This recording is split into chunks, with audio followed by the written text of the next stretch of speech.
La chaîne Faisons-nous peur a été démonétisée en novembre 2025. Même s'il peut vous arriver de voir des pubs sur les vidéos, aucun revenu publicitaire n'est généré.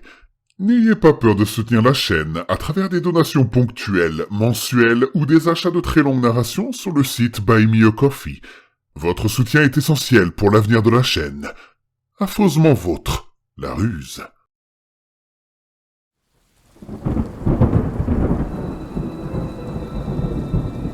Attention, le contenu de cette vidéo peut heurter la sensibilité des plus jeunes. Vous êtes prévenus. N'ayez pas peur de laisser un pouce bleu, d'activer les notifications et de vous abonner si ce n'est pas déjà fait. Dans cet endroit, toute personne sans nom est abattue à vue. Dans cet endroit, toute personne sans nom est abattue à vue, et je suis obligé de faire semblant de me souvenir encore de mon nom. Je me souviens avoir titubé dans la forêt pendant la nuit. J'étais à quatre pattes. Le pistolet m'avait échappé des mains, et je sentais la terre et la neige entre mes doigts. Non loin de là, une faible lumière brillait. Je plissai les yeux, concentré sur le sol sous mes pieds. À ce moment-là, j'entendis un bruit. Un bruissement et un craquement à quelques mètres de moi. On aurait dit que cela s'éloignait. Il m'était impossible de me concentrer. Je n'avais aucune idée d'où venait le bruit, ni où il allait, ni ce qui le produisait. Mais il était proche. Mes doigts effleurèrent un objet métallique dur. Le pistolet. Je l'avais retrouvé. Je le ramassai et me mis debout. Lorsque je me levai, la lumière n'était plus visible. Je sursautai soudainement. Un coup de feu. J'ai vu une explosion de lumière au loin. J'ai écouté attentivement. Il y a eu un autre bang, rapidement suivi de 4 autres en succession rapide, éclaboussant brièvement la scène de taches de lumière. Puis j'ai entendu un autre son, un cri sauvage et désespéré. Il s'est tu quelques instants plus tard. Je me moquais bien du coup de feu, du cri, ou même des sons inquiétants qui m'entouraient. Je devais sortir du froid. Je me suis mis à marcher vers le cri, vers l'endroit où se trouvait la lumière qui s'était maintenant éteinte. J'ai marché et je me suis rapidement retrouvé au bord d'une clairière. Au milieu de la clairière se trouvait une petite cabane en bois délabrée. La cabane semblait pencher vers la droite, puis vers la gauche, et se rapprocher et s'éloigner. Il devenait difficile de rester conscient, mais je devais continuer à marcher. Je trébuchai contre la porte. Dès que je pénétrai à l'intérieur, les bruits de la forêt cessèrent et je tombai en avant. C'est tout ce dont je me souviens de cette nuit-là. Je ne me souviens ni où j'étais, ni comment j'étais arrivé là. Je me réveillai sur le sol en bois froid, allongé sur le ventre. Mon visage me faisait mal et mes muscles étaient tendus. Je m'assis et regardai autour de moi. La cabane était une pièce unique et complètement en désordre. De vieux livres, des papiers et divers objets étaient éparpillés partout. Il y avait du charbon dans la cheminée, une partie brûlée et le reste éparpillé dans l'âtre comme si quelqu'un avait essayé d'éteindre le feu à la hâte. Un sac à dos était appuyé contre le mur à côté de la cheminée. C'était un modèle standard vert et marron avec des dizaines d'objets divers attachés sur les côtés, trop volumineux pour tenir dans le compartiment principal. Un grand rouleau de tissu, une casserole en métal et une petite hache suspendue à l'arrière. J'ai examiné brièvement les objets, puis j'ai attrapé la fermeture éclair et l'ai ouverte. J'ai jeté son contenu sur le sol. Je vis des rouleaux de vêtements, des sacs, des bouteilles, des boîtes de conserve et des paquets soigneusement emballés. Aucun de ces objets ne m'était utile dans l'immédiat. Aucun ne me disait où j'étais, ni même qui j'étais. Je pris une petite poche à l'extérieur du sac à dos. À l'intérieur se trouvait un livre. Enfin, pensais-je, plutôt des informations. Je sortis le livre et regardai sa couverture en cuir épais. Alex. Il n'y avait ni titre, ni date, et à part ce nom sur la couverture, il était entièrement dépourvu d'ornement. À en juger par le matériel de survie contenu dans le sac à dos, Quel que soit cet Alex, sa situation devait sûrement être similaire à la mienne. Je ne pouvais qu'espérer que ce livre contienne des informations utiles, alors j'ouvris la première page. Un survivant sans nom doit être abattu à vue. C'était une remarque absurdement vague, mais elle me donna la chair de poule. Mon nom était la chose qui m'échappait le plus. Ma vie et mes expériences étaient des flous incompréhensibles, mais au moins je pouvais reconnaître les émotions pour ce qu'elles étaient. Mon identité, en revanche, était un vide complet. Quel pouvait être le but de cet avertissement ? Me suis-je demandé. Peut-être qu'une personne qui ne voulait pas dire son nom n'était pas digne de confiance. Non, cela ne pouvait pas être aussi simple. La liste s'étendait sur un nombre incroyable de pages, et chaque note semblait plus absurde que la précédente. À un moment donné, j'ai arrêté de lire le cahier, j'ai simplement essayé de comprendre de quoi il s'agissait.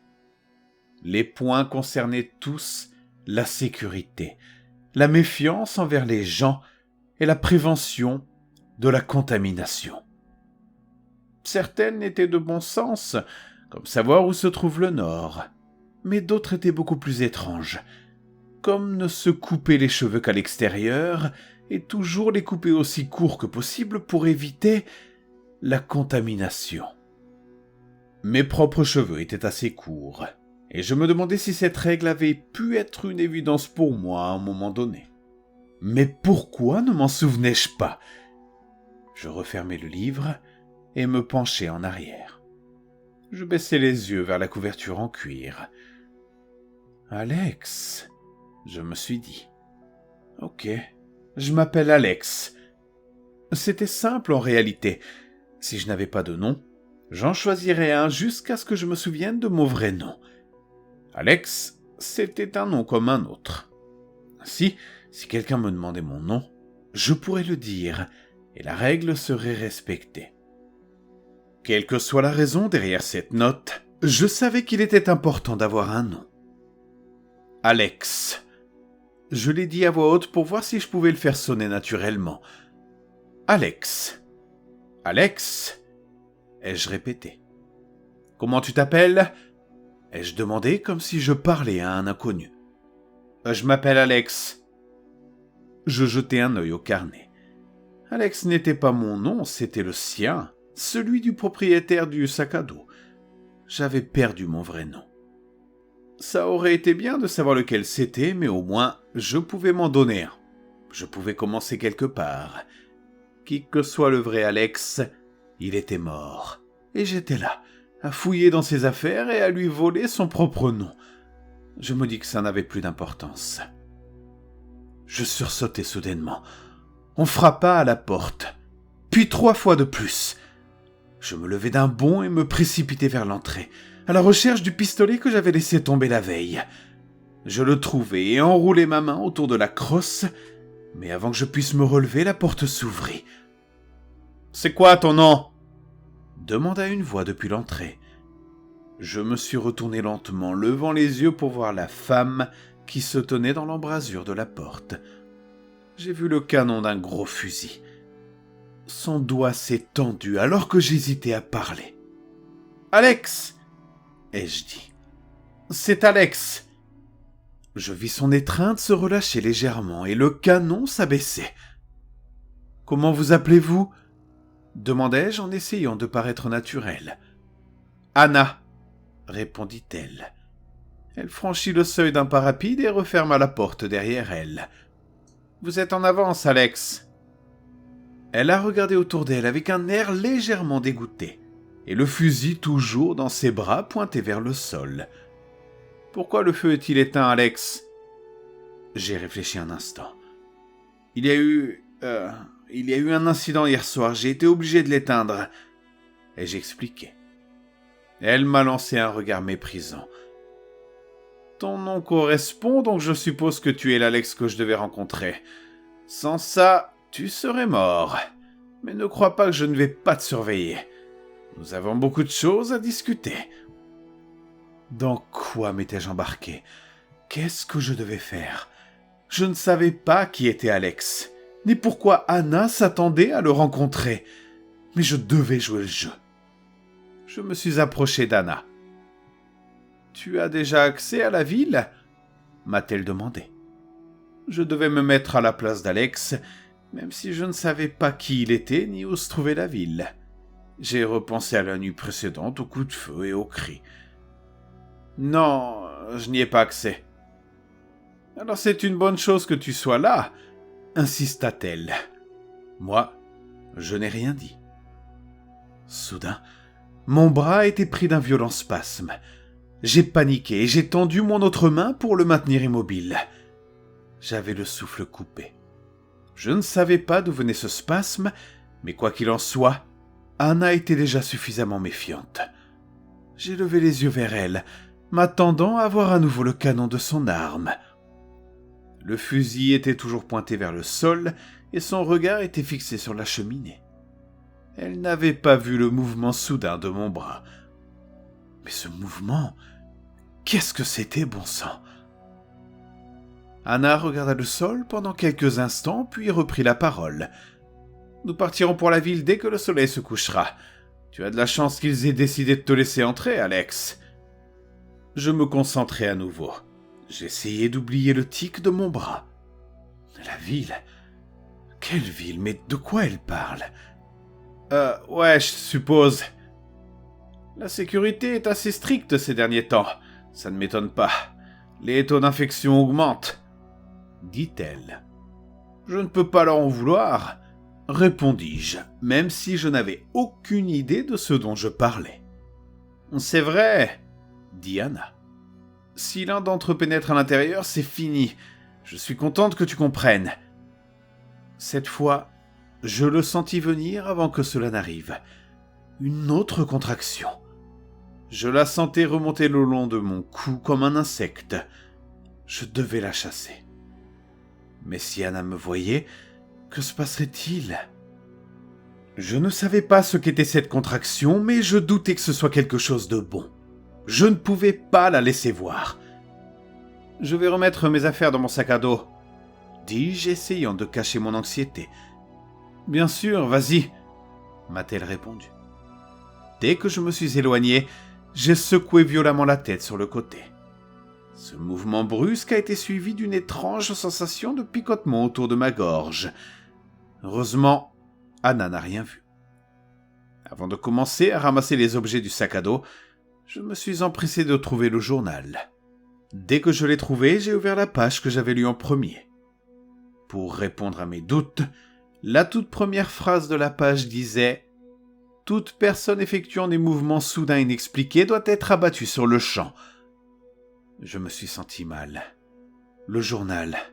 Il parlait de personnes comme moi, et plus je lisais, plus cela devenait évident. L'amnésie est un signe certain d'infection, disait la dernière phrase de la page. J'étais l'ennemi dans ce journal. Mais pourquoi ? Pourquoi étais-je dangereux ? Le livre ne contenait aucune explication. J'ai fini de remplir mon sac à dos. Je me suis levé et je me suis dirigé vers Anna. « Tu es prêt, Alex ?»« Oui, Anna. »« Je suis convaincu que tu n'es pas l'un d'entre eux, donc je pense que nous sommes prêts à continuer. Je vais te donner l'accès à la ville, mais tu dois d'abord me promettre quelque chose, » dit-elle. « Bien sûr, Anna. Si tu ressens le moindre symptôme, je dis bien le moindre symptôme, tire-toi une balle dans la tête avant de mettre les pieds dans la ville. » Mon corps se raidit. « Alex, tu dois comprendre ce qui se passerait si l'un d'entre eux pénétrait à l'intérieur. La ville est le seul endroit qui reste. Si elle tombe, il n'y aura plus aucun endroit où se cacher dans le monde. Tu me le promets ? » Je ne voulais pas mourir. Il y avait certainement un autre moyen. Il devait y en avoir un. « Alex, tu m'as entendu ? » Non, je n'abandonnerai pas. Je ne pouvais pas mourir maintenant.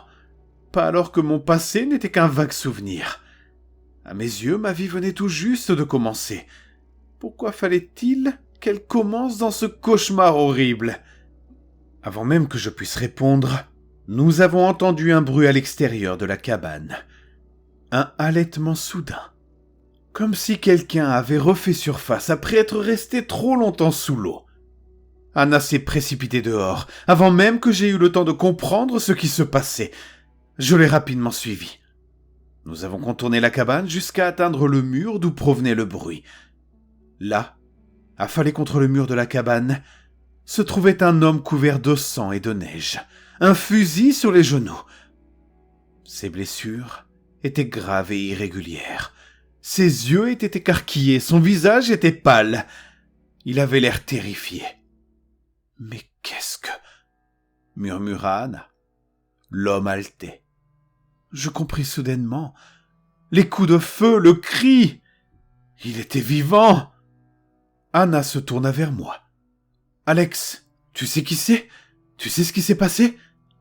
L'homme la regarda, puis se tourna lentement vers moi. « Je ne sais pas. Il devait être là avant mon arrivée. » L'homme soutint mon regard, et il y avait quelque chose d'autre derrière ses yeux.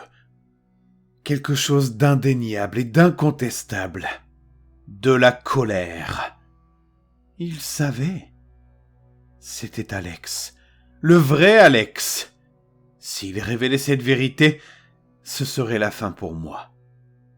Il ouvrit la bouche. « Non !» haleta-t-il. « Je suis... » « C'est l'un d'entre eux !» criai-je, couvrant les paroles de l'homme avant qu'il ne puisse révéler son identité. Je ne savais même pas qui ils étaient. Je devais juste dire quelque chose, n'importe quoi. L'homme blessé ne dit rien. Il se contenta de me fixer du regard avec le même regard silencieux et critique. Il avait l'air triste d'une certaine manière.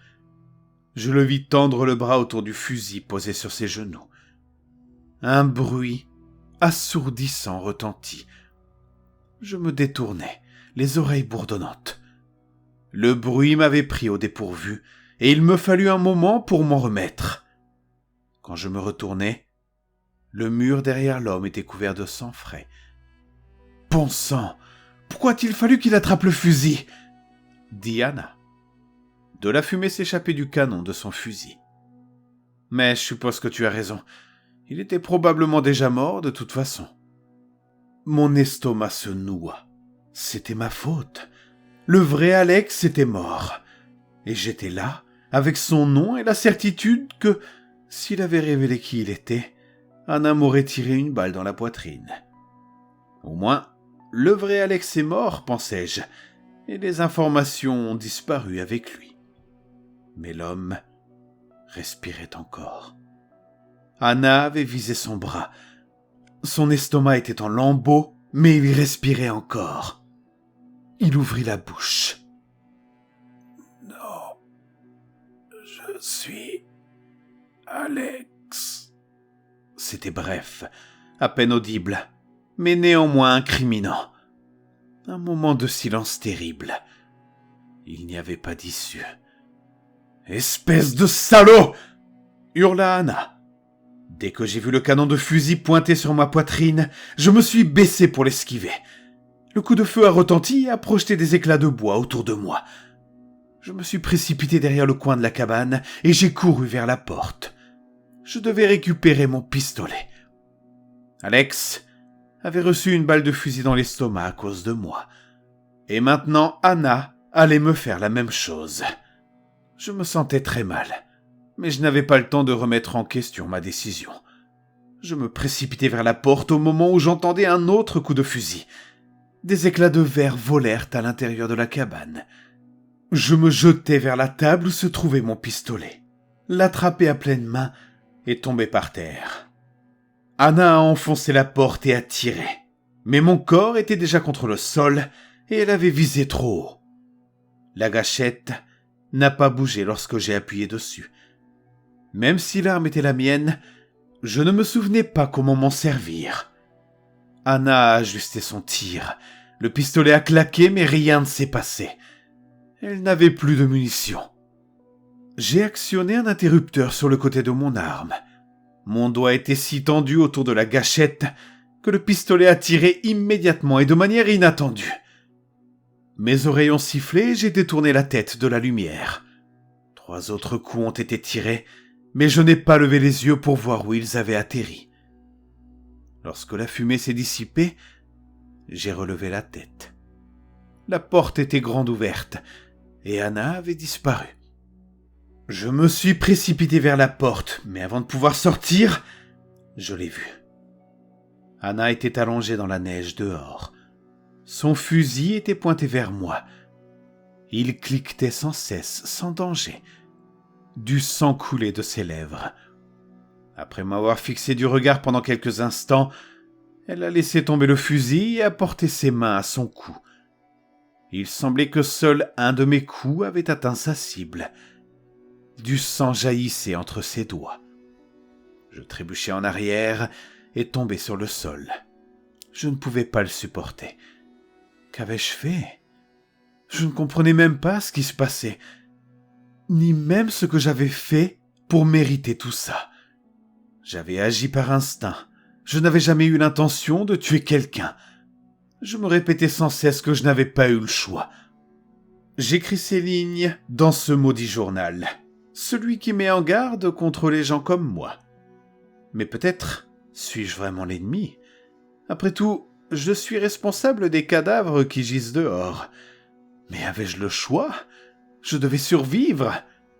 Le vrai Alex est mort, et même si ce n'est pas moi qui ai appuyé sur la gâchette, son sang est sur mes mains. Anna avait peut-être raison. Il allait mourir de toute façon. Anna avait sur elle un plan, et plus important encore, une carte. Elle permettait d'accéder aux portes de la ville, dit-elle. Les spasmes ont empiré. Ils sont presque incontrôlables maintenant, et une certaine faim grandit en moi, même si je ne sais pas ce que c'est, ni ce qu'elle veut. Est-ce l'infection dont parle le livre ? Je me dis que peut-être là-bas, dans la ville, les gens pourront m'aider.